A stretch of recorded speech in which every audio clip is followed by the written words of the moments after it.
پہلے تو جو میں نے ابتدائی میں کہا آپ سے کہ آپ کو ایک ایسی وزارت دی گئی کہ جس کے بارے میں پرسیپشن کو زیادہ اچھا نہیں ہے، لوگ اس کے بارے میں جو بات کرتے ہیں کہ شاید اس کو پولیٹیکل برائب کے لیے کبھی یوز کیا گیا، پھر یہاں پہ جس طرح منسٹرز کا کنڈکٹ رہا ہے وہ بھی کچھ ایگزامپلری نہیں رہا. اب آپ پچھلے 1 سال سے سر اس وزارت کے انچارج ہیں، کیسا لگ رہا ہے؟ پہلے تو یہ بتائیں. بڑا چیلنجنگ تھا، کیونکہ مجھے تو معلوم نہیں تھا کہ پرائم منسٹر صاحب نے یکدم میرے میں ان کا ایک فیتھ ہے اور پارٹی کا کہ یہ ایک جو سمجھ لیں کہ ایسی وزارت تھی کہ جس میں بدنامی اور جس کا کوئی ٹرسٹ فیتھ لوگوں کا نہیں تھا، وہ جیسے کہتے ہیں نا کوئی دین ایمان لوگوں کا اٹھ گیا ہو، اور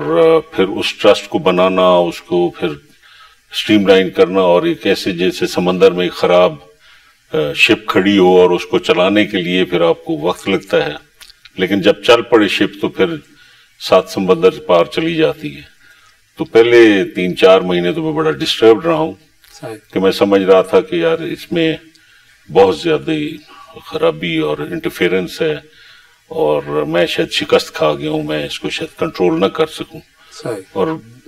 میں نے پرائم منسٹر صاحب کی خدمت میں بھی کہا کہ جی یہ میں تو کاشتکار آدمی ہوں، یہ پراپرٹی ڈیلر والا کام مجھے آپ نے کہاں دے دیا ہے. ہر وقت مجھے دھچکا لگا رہتا ہے بدنامی سے، کیونکہ اس وزارت کی کوئی نیک نامی نہیں تھی. لیکن اللہ کا کرم ہے کہ ہمارے بزرگوں کا اور اپنے والد کی میری تربیت، اور ایک تھرو آؤٹ میرا پولیٹیکل کیریئر میں اپنی ایک جو اسٹیڈ فاسٹنس ہے، جس سے لوگوں کا اعتماد لینا، اور بڑے برے وقت میں میرے اوپر میرے والد کا جب میرے گھر میں ان کو شہید کیا گیا تو اس کے بعد ایک بہت بڑا سر سے چھت گر گئی، مشکلات تھیں، دہشت گردی تھی،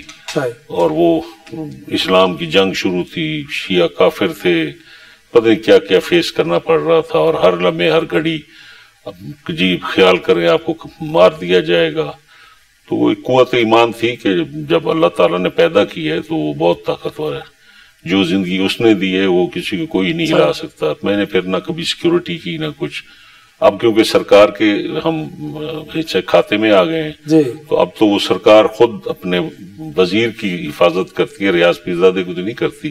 اس سیٹ پہ جو بھی آئے گا اس کی سیکیورٹی تو وہ کریں گے. ذاتی طور پہ آپ کو کچھ ایسا؟ مجھے ذاتی طور پہ نہ کبھی، جب بھی کوئی ہوا ہے تو میں تو اللہ توکل والا آدمی ہوں اور اکیلا پھرتا رہتا ہوں، کوئی مسئلہ نہیں ہے. لیکن وہ جو آپ کہہ رہے تھے، کیا یہ اب شپ چل پڑا ہے یا ابھی بھی ہرڈلز ہیں آپ کو، رکاوٹیں؟ اب کچھ پچھلے کوئی 2-3 ہفتوں سے جب میرا محکمہ مجھے بھی سمجھ گیا ہے، ہمارے افسران، اور میں نے ان کو صاف کہا کہ میں آپ کے پچھلا کام جو ہے میں نہیں دیکھوں گا، میں ان لوگوں میں نہیں ہوں کہ وچ ہنٹنگ کروں. جو وقت میں ضائع کروں گا وچ ہنٹنگ میں، وہ میں کیوں نہ ترقی اور اپنے ملک کی خدمت کے لیے کروں، کیونکہ میں نے تو پروف کرنا ہے اپنے پرائم منسٹر کو اور اسٹیبلشمنٹ کو جنہوں نے مجھ میں یہ فیتھ کیا. اور کیونکہ اس وزارت میں آپ تو بہت سینئر ہیں ماشاءاللہ، اور آپ کو کس سے بلکہ ان کی داستانیں پتہ ہے ان کی، اور آپ بھی آگے پتہ چلی ہیں کچھ ایسی ہیں داستانیں؟ جی وہ تو کس کو نہیں پتا، لیکن میں کیوں چاہوں گا کہ میں کسی کو ملائن کروں. حکومتوں کے ادارے ہیں، FIA ہے، نیب ہے، انٹیلیجنس ایجنسیز ہیں، اینٹی کرپشن ہے، اسپیشل برانچز ہیں. جب ان اداروں کے پاس سب کچھ ہے تو میرے کہنے کی کیا ضرورت ہے؟ اگر اسٹیٹ اپنی مصلحتوں سے چلتی ہے، بعض کا اسٹیٹ کو پاکستان کے جو حالات ہیں، جس طرح پاکستان کو نوز ڈاؤن ہوا اور ڈیفالٹ کی طرف گیا، تو وہ صرف میاں شہباز شریف صاحب ہی تھے جو اینکر کر گئے. اور میں ان کے کام کا بھی قائل ہوں، اور میں ہر وقت مجھے یہ ہوتا ہے کہ میرا پرائم منسٹر جو ہے وہ دن رات بھاگتا ہے، محنت کرتا ہے، جاگ رہا ہے. تو میں اگر سو گیا تو میرا فیتھ اور ٹرسٹ بریک ہو جائے گا. اس جذبے کے ساتھ میں بھی اسی طرح ہی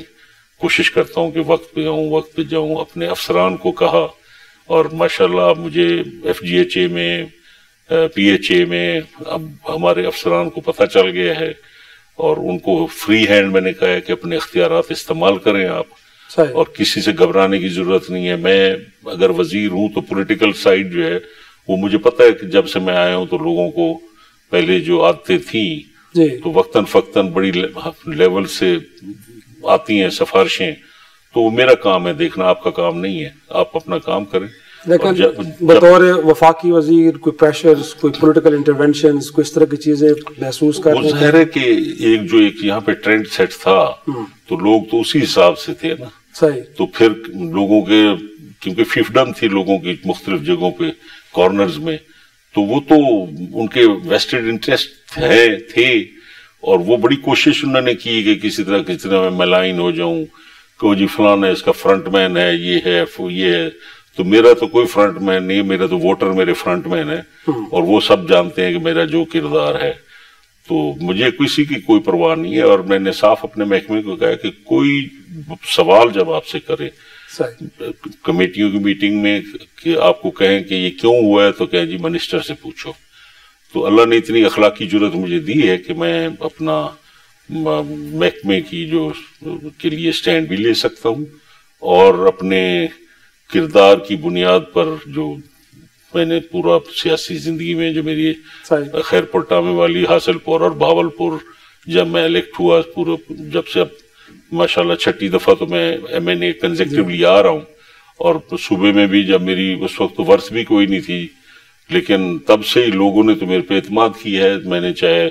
ملت پارٹی سے الیکشن لڑا جبکہ میں اکیلا ووٹر ہوگا شاید اس وقت, اور وہاں بھی میں کھڑا رہا اور ہمیں بہت زیادہ کہا گیا کہ یہ ٹکٹ لے لیں آپ, سرکاری جماعت کی لے لیں. لیکن میں نے اس لیے کہ فاروق لغاری صاحب سے ایک زبان اور وعدہ کر لیا تھا تو تقاضا یہی تھا کہ میں ان کے ساتھ زبان پوری کروں. لیکن اس وقت جو آپ نے ابھی قائمہ کمیٹی کو ذکر کیا کہ پارلیمنٹ کا ان پٹ کو آپ کو لگ رہا ہے کہ وہاں سے کوئی آپ کو سپورٹ ایک مل رہی ہے یا کوئی آپ کے لیے ہرڈلز آ رہی ہیں؟ کیونکہ کہا یہ جا رہا ہے کہ قومی اسمبلی یا پھر سینٹ کی بالخصوص قائمہ کمیٹی یہ ہاؤسنگ اینڈ واس کے معاملات میں بڑا انٹرسٹ لے رہی ہے. جی مطلب ہمارے MNAs جو ہیں وہ ورڈ ہیں کہ 1,35,000 جو ہمارا ممبر ہے سرکاری ملازمین جن کا تحفظ کرنا میرا فرض ہے, کیونکہ پچھلے 14 سال سے 80 لاکھ 5 لاکھ سے 80 لاکھ تک لوگوں نے اپنے فلیٹس کے لیے اپنے پلاٹس کے لیے پیسے دیے ہوئے ہیں. اور 14 سال تو شیرازی صاحب عمر قید ہوتی ہے اور عمر قید جو ہے وہ, اور کتنا ہم ان کو ٹارچر کریں گے. میرا وزیر اعظم تو ٹارچر نہیں کرنا چاہتا, اسی لیے شاید جتنے پریشرز ہیں وہ میرا وزیر اعظم سمجھتا ہے اور میں نے ڈیلیور کرنا ہے ہر صورت میں. میں 1,35,000 جو میرا ممبر ہے, اور وہ یہ نہیں کہ صرف ایک جگہ ہے, یہ سارے یہ supreme court, high court, assembly, تمام ڈویژنز کے ملازمین جو ہیں وہ جتنے گریڈ سے 22 گریڈ تک, یہ سارے جو ہیں یہ متاثرین میں سے ہیں. اور اس وقت یہ ہے کہ اگر پرائم منسٹر کی اس دور میں, شہباز صاحب کے دور میں ڈیلیور کر جاتا ہوں تو یہ ایک پرائم منسٹر کے لیے بڑی اعزاز کی بات ہوگی, میرے لیے بھی, کہ انہوں نے ایک ایسے آدمی پہ ٹرسٹ کیا کہ جس نے اپنا اعتماد کو ٹھیس نہیں پہنچائی اپنے وزیر اعظم کو. اور ظاہر ہے کہ وزیر اعظم کی ثوابدید تک میں ہوں, اگر ان کا ٹرسٹ بریک ہوتا ہے, میں ان کا فیتھ بریک کرتا ہوں تو وہ کسی وقت مجھے ہٹا سکتے ہیں کہ یہ میری کوئی موروثی جائیداد تو ہے نہیں یا نہ وراثت میں آئی ہے, یہ تو لیڈرشپ کی مہربانی ہے نواز صاحب کی اور میاں شہباز صاحب کی, ہمارے قائد کی. تو میں اس فیتھ اور ٹرسٹ پہ مجھے کسی کا کوئی پریشر نہیں ہے, اور نہ ہی میں ٹی وی پہ کہہ رہا ہوں کہ کوئی آزما کے دیکھ لے, جتنا بھی بڑا آدمی ہے وہ مجھے اس طرح. لیکن اس وقت تو خود پرائم منسٹر یہ گڈ گورننس کی بات کرتے ہیں, ٹرانسپیرنسی کی بات کرتے ہیں, پھر آپ کی بہرحال ایک ہسٹری ہے, تو لگتا نہیں ہے کہ ان کو بھی کہ آپ ان کی اسٹرینتھ ہیں بجائے آپ کی ان کی ویکنس. انشاءاللہ میں اسٹرینتھ, وہ ان کو پتہ نہیں لگے نہ لگے, میں سمجھتا ہوں کہ میں ان کی اسٹرینتھ بنوں گا اور کوشش کر رہا ہوں کہ میں ان کی اسٹرینتھ ہی رہوں. کیونکہ اگر میں فیلئر آتا ہے نا یہاں پہ, تو یہ ایک پڑھے لکھے لوگوں کا پیسہ ہے جو اس وقت ہمارے پاس ہے, اور 14 سال سے وہ بیٹھے ہوئے ہیں. بڑا اور 14 سال. لیکن آپ تو کہہ رہے ہیں کہ لوگوں کو تو ٹارچر کیا گیا, جو ٹارچر کے مرتکب ہوئے سر ان کے خلاف بھی تو کچھ ہونا چاہیے نا. اسی مفروضے پہ میں جو ہے وہ کسی سفارش کو نہیں مان رہا کہ میں ان 1,35,000 کا جو فیتھ اور ٹرسٹ انہوں نے اس محکمے میں کیا, اور اگر میں بھی کاؤ ڈاؤن کر جاؤں, بو ڈاؤن کر جاؤں, جھک جاؤں, سفارش کے نیچے دب جاؤں, تو پھر میرا کردار تو نہ ہوا، پھر میں تو کمزور آدمی، اخلاقی طور پہ گرا ہوا انسان ہوں گا. لیکن سر پرائم منسٹر کو بھی پتہ ہے کہ آپ ایک پرنسپل سٹینڈ لے رہے ہیں اور بڑا رائٹ سٹینڈ ہے، ان کے نالج میں چیزیں ہیں ویسے ہی؟ میرا خیال ہے ان کے جو سنتے ہیں ہم کہیں میٹنگز میں، کبھی کوئی میرے محکمے کے بارے میں بات ہو تو وہ یہی کہتے ہیں کہ اس محکمے کو چھوڑ دیں آپ، وہ منسٹر خود کرے گا. تو میرے محکمے میں پرائم منسٹر صاحب جو ہے وہ پورے فیتھ اور ٹرسٹ کے ساتھ ہمارے ساتھ کھڑے ہوئے.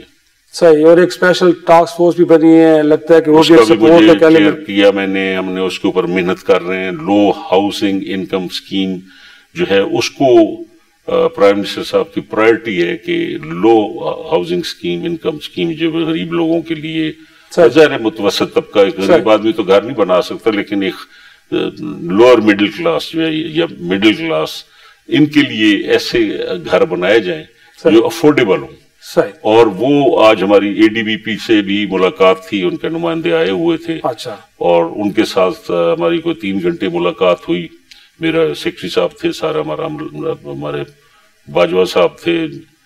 جو ہماری ان ٹاسک فورسز کو اس وقت سارا ہمارا کام کر رہے ہیں اور تجربہ کار آدمی ہیں. تو وہ ان کے ساتھ یہی ہم نے کہا ہے کہ ہم ایک پہلا قدم اٹھانا چاہتے ہیں آپ کے ساتھ ایک ماڈل کے طور پہ. اسلام آباد میں ہم لو ہاؤسنگ پروجیکٹ جو ہے وہ ہمارے ساتھ مل کے آپ پہلا ہم کرتے ہیں تاکہ وہ پھر بنیاد بن جائے، کیونکہ وزیر تو میں نے نہیں رہنا، کسی نے نہیں رہنا، لیکن ایک ہم پہلا سٹیپ اٹھائیں کہ لو ہاؤسنگ اسکیم کا ایک ایسا پروجیکٹ اے ڈی بی کے ساتھ مل کے، کیونکہ ظاہر فنڈنگ کی ضرورت ہے ہمیں، اور وہ فنڈنگ اگر ہمیں کرتے ہیں اور ٹیکنیکل جو اسسٹنس ہے وہ بھی ہمارے اپنے افسران بھی ہیں، تو اس کو ہم لانچ کرنا چاہ رہے ہیں. آج انشاءاللہ پہلا قدم، اس کا پہلی میٹنگ ہوئی ہے، اس میں 6 مہینے لگ جائیں گے. تو کیونکہ کام تو ہوا نہیں ہے اور سارے اسٹالڈ پروجیکٹس ہیں.